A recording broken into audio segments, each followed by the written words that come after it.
خرچ نہ کرو لوگوں پر جو رسول اللہ کے پاس رہتے ہیں، ان کے صفحہ کے صحابہ وہ تھے جو 24 گھنٹے جن کا حضور صلی اللہ علیہ وسلم پر ہی وہ تھا روٹی پانی کا مدار، باقی تو چلو اپنی معیشت تھی، کاروبار تھے، لیکن یہ جو تھے صفحہ کے طالب علم تو ہر وقت مدرسے میں کوئی دے گیا تو کھا لیا، نہیں دے گیا تو فاقے لا تنفقوا علی من عند رسول حتی ینفضوا کا خرچ نہ کرو، یہ رسول اللہ کو چھوڑ جائیں گے. یہ قرآن منافقین کا مقولہ نقل کیا.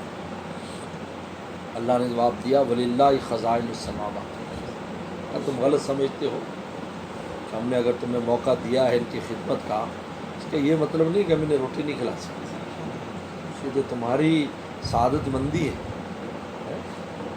دیکھیں حضرت آدم السلام کے آنے سے پہلے جو خانہ کعبہ تھا، حدیث شریف میں آتا ہے کہ وہ ایک موتی تھا جنت کا، جس کا ایک خیمہ بنا کر وہاں رکھا گیا تھا، جنت کا موتی. آدم صلی اللہ علیہ وسلم نے جب سفر شروع فرمایا ہندوستان سے جانے کے لیے، حکم ہوا کہ وہاں جانا ہے، اور اماں بھی وہیں تھی جدے میں. جب وہاں گئے تو وہ خیمہ فرشتے اٹھا کے لے گئے. آدم السلام کو حکم ہوا کہ مٹی گارے کا بناؤ. اب اللہ تعالیٰ نے اس میں دونوں باتیں بتا دی. ایک تو بتا دیا کہ ہم اس پر قادر ہیں کہ جنت سے خیمہ بھیج دیں، اور وہ قیامت تک جنت کی چیز میں تو فنا نہیں ہے، تو فنا ہونے والی نہیں ہے. جنت کی خاصیت ہے کہ اس کی چیز میں فنا نہیں ہے. لیکن اٹھا کر پہلے بھیجا پھر اٹھایا، یہ اپنی قدرت بتائی. پھر آدم سے کہ اب تم بناؤ تاکہ ہمیں اجر و ثواب ملے، آدم کو اجر ملے، بعد والوں کو خانہ کعبہ بنانے کا اللہ کا اجر ملے، مسجدیں بنا رہی ہیں. اللہ نے فرمایا میں اس پر قادر ہوں کہ آسمانوں سے بنی بنائی مسجدیں بھیج دوں. اگر وَلِلَّهِ خَزَائِنُ السَّمَاوَاتِ، اللہ نے فرمایا ایسی کوئی بات نہیں ہے، زمین آسمان سب ہمارے ہاتھ میں، سارے خزانے. ہم ان درویشوں کو روٹی نہیں دے سکتے، لیکن تمہارے لیے فضیلت ہے کہ اس پر خرچ کرو گے تم بھی جنت میں چلے جاؤ، ورنہ ہم تو دے ہی دیں گے. اللہ تعالی نے حضرت عیسیٰ السلام کے حواریوں نے کہا انزل علینا مائدۃ من السماء، ہم سے دسترخوان اترا جس پر وہ عید مناتے ہیں، ان کا جو عید ہوتی ہے اس پر وہ عید مناتے ہیں جس میں دسترخوان اترا. تو کہاں نہیں آ سکتا دسترخوان، شام نہیں آ سکتا. من و سلوہ کھلا سکتے ہیں، یہودیوں کو ہمیں نہیں کھلا سکتے، ہم تو زیادہ پیارے ہیں، اللہ کے زیادہ محبوب ہیں.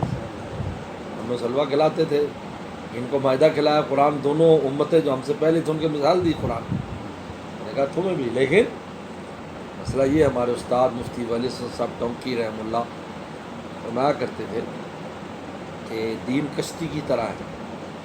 کشتی میں بہت سے لوگ ہوتے ہیں، کچھ سواریاں ہوتی ہیں، کچھ چپو چلانے والے ہوتے ہیں، کچھ راستہ دکھانے والے ہوتے ہیں، کچھ نیچے پانی جو آتا ہے زائد اس کو باہر نکالتے رہتے ہیں. بہت سے کام. تو جب کشتی منزل پر پہنچتی تو ساری پہنچ جاتے ہیں، سواریاں پہنچ گئیں، چپو والے پہنچ گئے، پانی نکال پر. فرمایا کہ یہ دین کشتی کی طرح جب یہ جنت میں جائے گی اس وقت ساری چلے جائیں گے. یعنی جن کا بھی اس کشتی کے ساتھ کوئی بھی تعلق ہے، اس کشتی میں بیٹھا کسی حیثیت سے پہنچ جائے. یہ اللہ نے ایسا جوڑا ہے.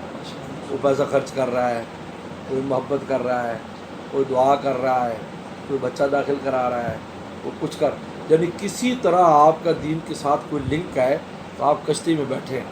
جس دن جنت میں جائے گی تو انشاءاللہ آپ بھی چلے جائیں. عجیب بات فرمائی.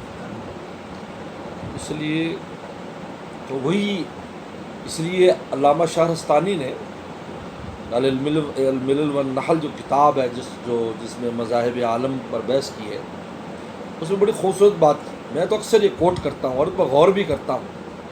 میں نے کہا کہ شیطان کے پاس کوئی نیا ہتھیار نہیں ہے، اگر ہوتا تو ضرور آزما چکا ہوتا. وہ پرانے ہتھیار ہیں، صرف ان پر رنگ و روغن لگا کر لاتا ہے، کوئی نیا ہتھیار نہیں. 1400 سال پہلے جو بات منافقین نے کی، آج بھی حکمران وہی بات کرتے ہیں. کوئی نئی بات ہے؟ وہ پرانی بات ہے. وہی تو آج تک کوئی بات نئی نظر نہیں آئی. کوئی آئے گا یہ وہ جی بری نہیں، وہ کوئی نئی بات نہیں، بہت پرانی بات ہے، 8ویں صدی جن بحث ہو چکی ہے، 2ری صدی اسلام سے پہلے اس پر باتیں ہو چکی ہیں، شیطان اس کو استعمال کر چکا ہے، کیونکہ شیطان نے گمراہ کرنے کے لیے اپنا آخری زور تک لگا لیا ہے، آخری زور تک۔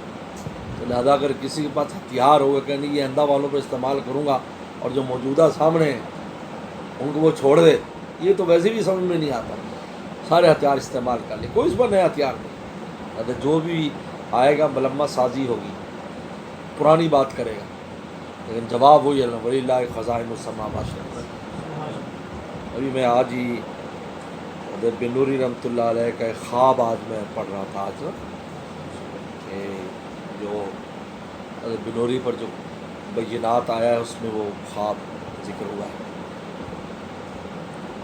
حضرت مفتی عبد الرحمن صاحب رحمۃ اللہ علیہ جو محتمم حضرت بن نوری کی بات بنے ہیں انہوں نے نقل کیا، حضرت بن نوری رحمۃ اللہ علیہ نے فرمایا، انہوں نے یعنی یہ ان کو حکایت خود یعنی بتلائی کہ ہم بنگلہ دیش میں گئے اور بنگلہ دیش میں اس بات پر اجتماع تھا، اس وقت پاکستان اور بنگلہ اکٹھے تھا کہ عصری تعلیم کو مدرسوں میں ڈالا جائے، عصری تعلیم، اس پر بڑی یعنی بات ہو رہی تھی، بھی انگریزی بھی پڑھائیں، سائنس بھی پڑھائیں، یہ بھی پڑھائیں، وہ بھی پڑھائیں، ہمارے پاس وسائل ہوتے ہیں، ہم چندہ کریں گے کریں گے۔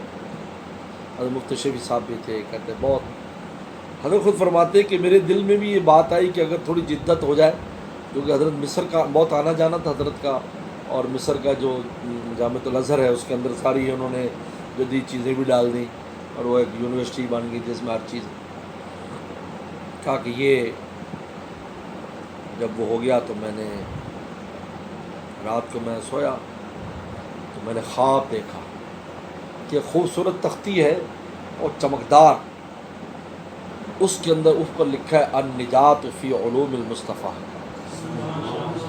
النجات فی علوم، اس کے نجات علوم مصطفیٰ میں ہے۔